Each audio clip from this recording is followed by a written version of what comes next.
So, hi, if you're watching this video right now, it means that I already filmed this video once, but I didn't like how it turned out, so I decided to refilm it again.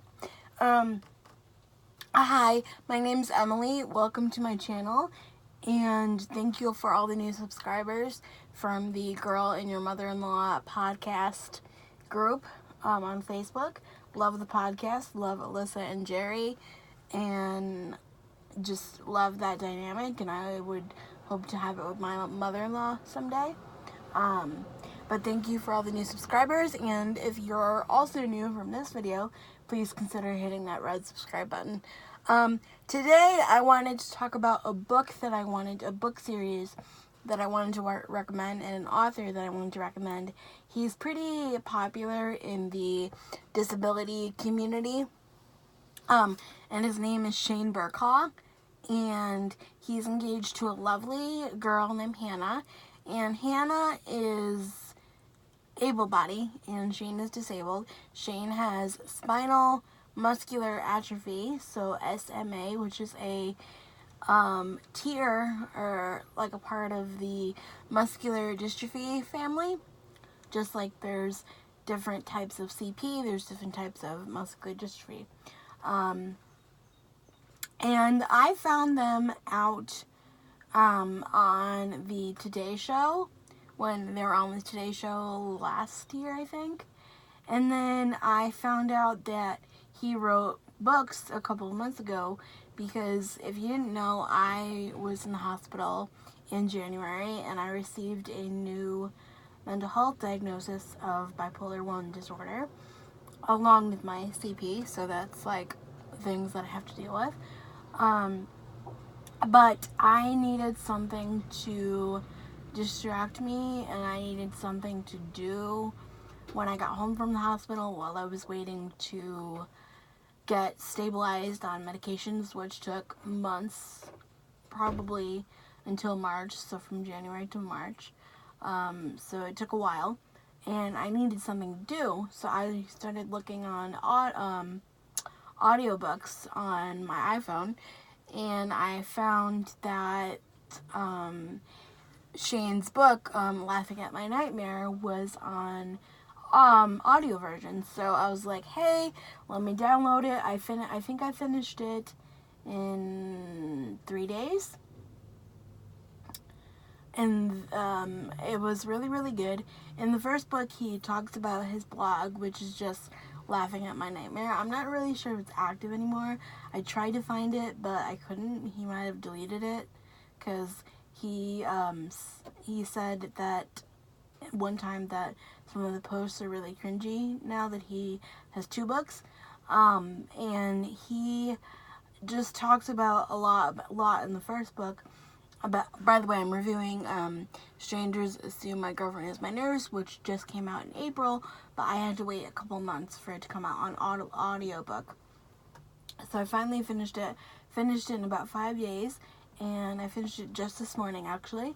And this is my review, but I'm going to just talk about his other books first, because they kind of build on top of one another. And in the first book, he talks about kind of going viral online with like different documentaries, different YouTube videos, different interviews, different writing pieces, like different essays, like, so I'm assuming like Writing for the Mighty, or like, you know, where you see like a lot of people write disability related things, and his blog, and, you know, Girls, and he talks about his first sexual experience, which I think is really, really good, because I've gotten this question posed to me a lot, and the answer is yes, which is like, can you have sex, and does your reproductive system work? And he also answers yes, and he kind of details his first sexual experience. I forget the girl's name, but it's not his girlfriend today. It was another girl that he was dating, and he talked about like having caregivers and parents as caregivers, and that bond, but also that kind of like, not rift, but like that yearning for independence, and, you know, how he can't stay up past 11 because his dad has to put him in bed and how he needs his brother to help him. And I just thought that it was really, really good. And yeah, so that's the first book. And then he wrote like a children's book, which I also bought and read, and I kind of regret spending the money on because I didn't know it was a children's book. I thought it was just another book, but basically it was just like a shorter, cut down version of the Laughing at My Nightmare, and it's called Not So Different, and it's kind of like a picture book, and he explains the wheelchair, and he explains why he looks the way he looks and his body and stuff like that, and that, you know, other kids may look like him too, and that it's okay, and different stuff like that. And then in this book called Strangers Assume My Girlfriend Is My Nurse, he talks a lot about his relationship with Hannah, how she was watching a YouTube documentary about, oops, I'm sorry. Technical difficulties, my phone just fell, sorry. I'm in a parking lot right now. Funny that you mentioned that, but I'm wearing my Laughing at My Nightmare Walk and Roll 5K t-shirt because I was a virtual runner, and I'm also wearing a bracelet that I got in my swag bag too. I should have brought my bib for this video too. But I really love Shane, and I really love everything that he is. I really love everything that he's about. And then, what was I saying? Oh, so Hannah, his girlfriend, kind of like cyberstalked him after this documentary, and she wrote him like this 3-page email or something like that, or 18. He said 18 sentences she wrote him, and then they started talking and FaceTime and Skype and whatever, and then they were getting ready to meet and stuff like that. And then this whole book goes through basically how he transitions from his family caring for him to his girlfriend caring for him, and how he's nervous that she will get burned out, but she says that she loves him and she wants to help him, and she really like it. But in my opinion, it really shows love on a deeper level, because if you're willing to help someone use the bathroom and clean them and help them in that sort of way, then you really are able to love all parts of them, because you're seeing them in such a vulnerable state, and, you know, he needs so much help, and, you know, I'm comparing it to myself, and I don't need that much help. I mean, compared to him, I can do a lot more, but I still need help, so someone is going to have to be willing, at least partially, to step into that caregiver role for me. And it really, like, just put into words basically everything that I've been going through lately.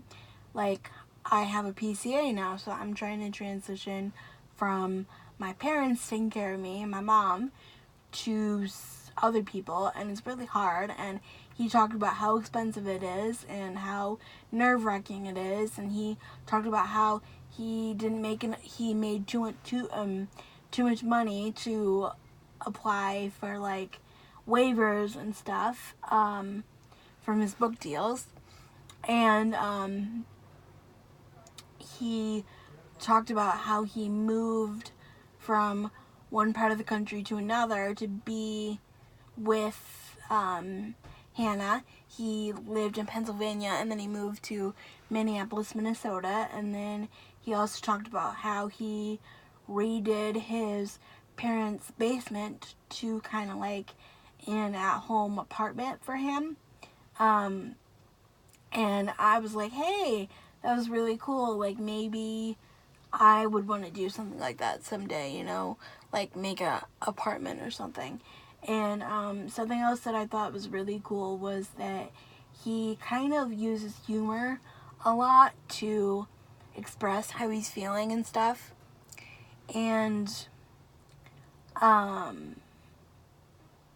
the last thing I want to touch on in the book was, and then he talked about the new, I forget the name of the drug, I think it's called Spitza or Spit something, or Spignana or Spagnana or whatever.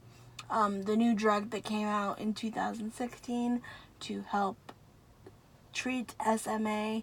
I know a friend of mine on Instagram who gets that same drug treatment too, so I could reach out to her for personal testimony. Maybe I will for this video, maybe not. And I just thought that was really cool that he brought us through the whole process of getting the injections and da-da-da-da-da. But the last thing I wanted to touch on was somebody asked about children. And what I thought was really funny is that he explained that it was a genetic disease, so like there's a chance that his kids can get it. And he was like, I want to have enough kids with SMA that we look like a group home going out instead of a family, you know what I mean? So he really, really uses humor a lot to get through life, and I really think that that's remarkable to do, because I think we all have some sort of personal nightmare that we're going through, whether it's disability, whether it's family issues, whether it's something, and we all have to laugh at our nightmare. And I will leave the link to the book, and I'll leave the link to Laughing at My Nightmare, incorporated, like his charity, in the description box, and I'll also leave the link to his Instagram in the box as well. So thank you so much for watching, and I hope you enjoyed. See you next time.